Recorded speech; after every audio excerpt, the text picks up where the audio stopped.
سلام و عرض ادب. این کلیپ رو با هم ببینیم.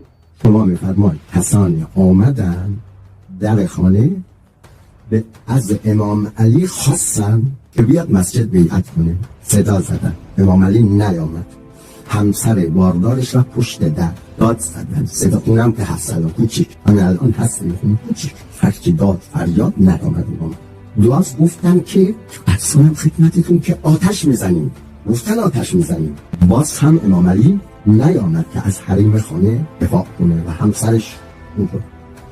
از نگاه من این با عدالت این دیگه از اموری که جست و جوانمردی منصاله هست. به نظر من یک انسانی مثل امام علی باید بیاد جلو و اینجور نباشه که همسرش بیاد پشت در مچی کنه.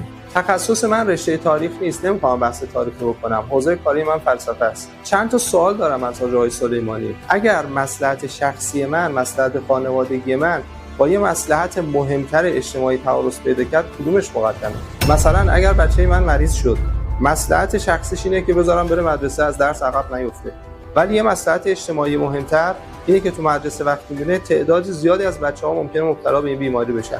کدوم مقدمه؟ چرا همه عقلا منع میکنن بچه‌ها از مدرسه رفتن؟ به خاطر اینکه مصلحت مهمتر رو از دست ندن. آقا امیرالمومنین علیه السلام درسته که یک وظیفه دارن که باید خودشون و خانواده‌شون حفظ بکنن، ولی یه مصلحت بزرگتر هم بود، این که نظام جامعه حفظ بشه و دو قطبی و درگیری بیش نیاد. اگر آقا امیرالمومنین علیه السلام درگیر میشدن، دست به شمشیر میشدن، چند نفر کشته میشدن تو اون جامعه؟ چه وضعیتی، چه اختلافی وجود میاد؟ سوال دوم، آیا اگر حضرت دست به شمشیر و درگیری میشدن، حضرت زهرا شهید نمی‌شدن؟ چرا؟ شاید خود حضرت شهید می‌شدن، حضرت زهرا شهید می‌شدن، بچه‌هاشون شهید می‌شدن. و نکته آخر این که آقای سلیمانی، شما که میگید جمهوری اسلامی مخالفین خودش رو حذف می‌کنه، چرا شما و هزاران نفر دیگه که سال‌هاست دارید ضد جمهوری اسلامی صحبت می‌کنید هنوز حذف نشدید؟ یا